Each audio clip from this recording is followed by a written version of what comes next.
नमस्कार मित्रांनो, कसे आहात मित्रांनो? आज आपण या व्हिडिओमध्ये बघणार आहोत की do while loop in C. मित्रांनो, प्रीवियस व्हिडिओमध्ये बघितलं होतं आपण व्हाईल लूप म्हणजे काय. तर आज आपण या व्हिडिओमध्ये बघणार आहोत डू व्हाईल लूप विषयीची इन्फॉर्मेशन. तर डू व्हाईल लूप विषयी जर तुम्हाला एक्झाम मध्ये प्रश्न आला तर डू व्हाईल लूप विषयी थोडीफार माहिती, त्याची डेफिनेशन, त्यानंतर त्याचा सिंटॅक्स, त्यानंतर त्याचं वर्किंग, त्यानंतर त्याचं एक्झाम्पल आणि त्याचा फ्लो चार्ट. तर हे सगळं काही त्या आन्सर मध्ये इन्क्लूड असायला हवं. तर मित्रांनो, शेवटपर्यंत व्हिडिओ बघा आणि तुम्हाला या डू व्हाईल लूप विषयी सगळं काही या व्हिडिओमध्ये माहिती मिळणार आहे. तर मित्रांनो, चला सुरू करूया आजचा आपला हा व्हिडिओ. तर आपण व्हाईल लूप बघितलं होतं प्रीवियस व्हिडिओमध्ये, राईट. त्यानंतर आपण या व्हिडिओमध्ये बघणार आहोत डू व्हाईल लूप म्हणजे काय आणि व्हाईल लूप आणि डू व्हाईल लूप मध्ये काय डिफरन्स आहे. आता जर की व्हाईल लूप आपल्याकडे आहे अवेलेबल, तर आपण डू व्हाईल लूपचा का बरं यूज करायचा. तर त्यासाठी आपण त्याचा वे कुठला आहे किंवा काय फायदा आहे, त्यासाठी आपण आज हा व्हिडिओ बघणार आहोत. तर डू व्हाईल लूप म्हणजे काय, what is do while loop in C. The while loop is also called as exit control loop and post checking loop. आता while loop ला किंवा do while loop ला इथे डू पाहिजे, ठीक आहे. Do while loop is also called as exit control loop and post checking loop. तर do while loop ला exit control loop का म्हटलं जाते किंवा पोस्ट चेकिंग लूप का म्हटलं जाते. पोस्ट म्हणजे काय, नंतर. आता काय होतं की एखाद्या मॉलमध्ये किंवा एखाद्या शॉपमध्ये म्हणू आपण, तर एंट्री तर आपण सहज करू शकतो, पण तिथे काय असतं की एक्झिट वर कंट्रोल असते. म्हणजे जेव्हा की आपण तिथनं शॉपिंग करून निघतो बाहेर, ठीक आहे, तर तेव्हा आपल्या तिथे काय केलं जाते की बिल्स आणि सामान जे आहे ते चेक केले जाते, राईट. म्हणजेच काय, तर तिथे एंट्री तर आपण विदाउट एनी रेस्ट्रिक्शन्स करू शकतो, पण एक्झिट वर काय आहे, तिथे कंट्रोल आहे. आपल्याला तिथे आपलं बिल दाखवावं लागतं. आपण जर काही सामान खरेदी केलं असेल तर ते तिथे दाखवावं लागते. म्हणजेच काय, तर एक्झिट करताना तिथे काय केलेलं आहे, त्यांचा कंट्रोल आहे आपल्यावर, राईट. तसंच इथे व्हाईल लूप मध्ये आहे की आपण व्हाईल लूप मध्ये काय करू शकतो, एंट्री त्या लूप मध्ये आपण सहज करू शकतो, पण जेव्हा व्हाईल लूप एक्झिट होते, एक्झिटच्या टाइमवर तिथे काय केलं जाते, कंट्रोल केले जाते. म्हणून याला एक्झिट कंट्रोल लूप किंवा पोस्ट चेकिंग लूप असे म्हटले जाते. आता ते का म्हटले जाते ते जेव्हा आपण त्याचं सिंटॅक्स बघू त्यावेळेस तुम्हाला एक्झॅक्ट मिनिंग त्याचं समजेल, ठीक आहे. The do while loop is similar to the while loop with one important difference. आता डू व्हाईल लूप कसं आहे, सिमिलर आहे. एक्झॅक्टली इक्वल म्हटलेलं आहे का, नाही. तर काय म्हटलेलं आहे इथे, तर सिमिलर आहे. व्हाईल लूपची सिमिलर आहे डू व्हाईल लूप, पण त्यांच्यामध्ये एक डिफरन्स आहे. तो डिफरन्स कुठला आहे ते बघूया. The body of do while loop is executed at least once, only then the test expression is evaluated. आता व्हाईल लूप मध्ये काय होत होतं की आधी कंडिशन चेक केली जात होती. जर कंडिशन ट्रू असेल तर बॉडी ऑफ लूप काय होत होता, एक्झिक्यूट होत, आणि जर कंडिशन फॉल्स असेल तर टर्मिनेट होत होतं लूप डायरेक्टली, राईट. पण इथे तसं होत नाही. डू व्हाईल लूप मध्ये काय होतं की बॉडी ऑफ लूपला एक्झिक्यूट व्हावंच लागतं, म्हणजे कंपल्सरी आहे. म्हणजे लूपची स्टार्टिंगच कुठून होते, तर डू पासून होते, म्हणजे करण्यापासून होते. तर काय करावं लागतं की तो प्रोग्राम आपल्याला आधी एक्झिक्यूट करावा लागतं. जे काही आपण बॉडीमध्ये दिले असेल स्टेटमेंट ते आपल्याला काय करावं लागतं, एक्झिक्यूट करावं लागतं. म्हणजे एकदा तरी रन करावंच लागतं. आणि त्यानंतर काय होतं, त्यानंतर कंडिशन चेक होते. म्हणजे टेस्ट एक्सप्रेशन जे काही आपण कंडिशन दिली आहे ते इव्हॉल्युएट केल्या जाते. किंवा जेव्हा एकदा तरी बॉडी ऑफ लूप काय होईल, एक्झिक्यूट होईल, रन होईल, त्यानंतर कंडिशन टेस्ट केल्या जाईल, ठीक आहे. तर आपण इथे सिंटॅक्स बघूया. सिंटॅक्स वरून तुम्हाला सिम्पली लक्षात येईल, ठीक आहे. आता बघा, मी इथे व्हाईल लूपचा पण सिंटॅक्स लिहिलेला आहे.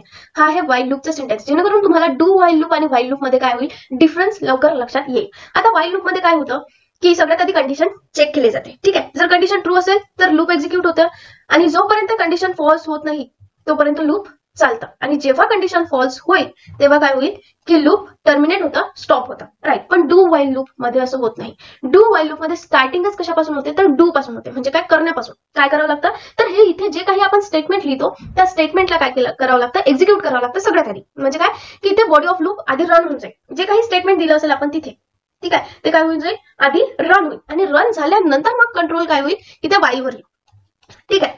कंट्रोल इथे व्हाईलवर आला, त्यानंतर कंडिशन चेक केल्या जाईल. इफ कंडिशन इज ट्रू, जर कंडिशन ट्रू असेल तर परत कंट्रोल कुठे जाईल, डू वर. आणि जोपर्यंत कंडिशन फॉल्स होत नाही तोपर्यंत हा लूप काय होईल, कंटिन्यू इटरेट होत राहील. आणि जशी कंडिशन फॉल्स होईल तसं काय होईल, लूप काय होईल, टर्मिनेट होईल किंवा एंड होईल, ठीक आहे.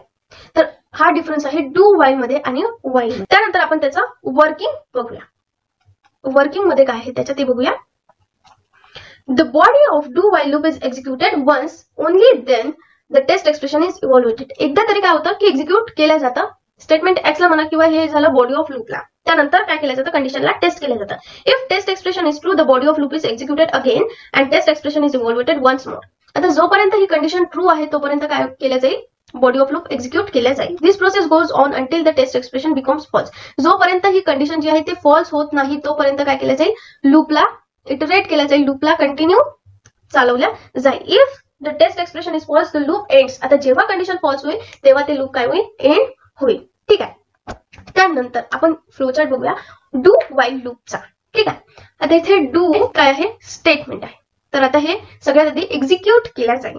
आफ्टर दॅट कंट्रोल येईल व्हाईलवर आणि इथे जे काही एक्सप्रेशन असेल ते टेस्ट केलं जाईल. आणि इफ ते जर एक्सप्रेशन ट्रू असेल तर कंट्रोल कुठे जाईल, बॉडी ऑफ लूप कडे. म्हणजेच काय, परत एक्झिक्यूट केल्या जाईल हे स्टेटमेंट. सेकंड आहे.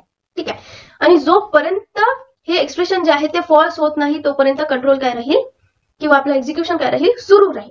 आणि जसा हे एक्सप्रेशन काय होईल, फॉल्स होईल, तसा हा जो स्टेटमेंट आहे किंवा कंट्रोल जो आहे तो स्टेटमेंट एक्सला जाईल किंवा ते लूप काय होईल, टर्मिनेट होईल असं म्हणू शकतो आपण.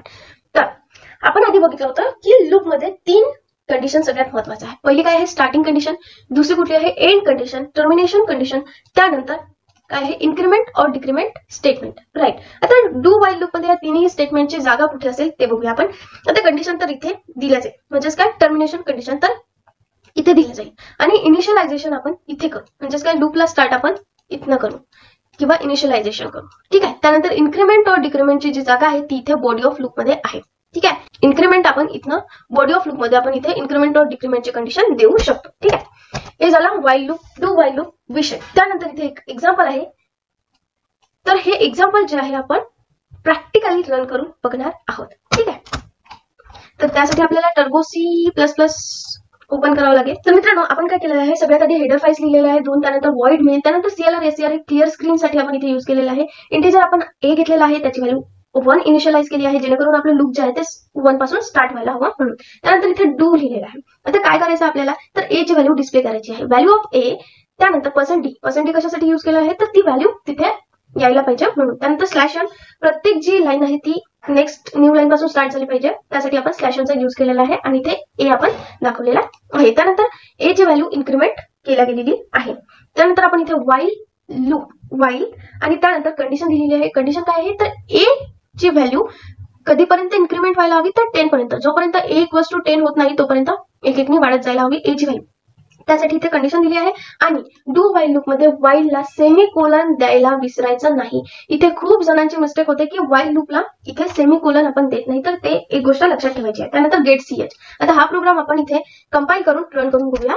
तर बघा मित्रांनो, इथे आपल्याला काय मिळालेलं आहे, तर व्हॅल्यू ऑफ A 1 पासून तर 10 पर्यंत एक्झॅक्टली काय झालेलं आहे, आपल्याला आपला आउटपुट मिळालेला आहे. तर अशा पद्धतीने आपण डू वाईल लूपचा यूज करू शकतो. तुम्ही त्या कंडिशन्स वेगवेगळ्या देऊन काय करू शकता, वेगवेगळे आउटपुट मिळवू शकता.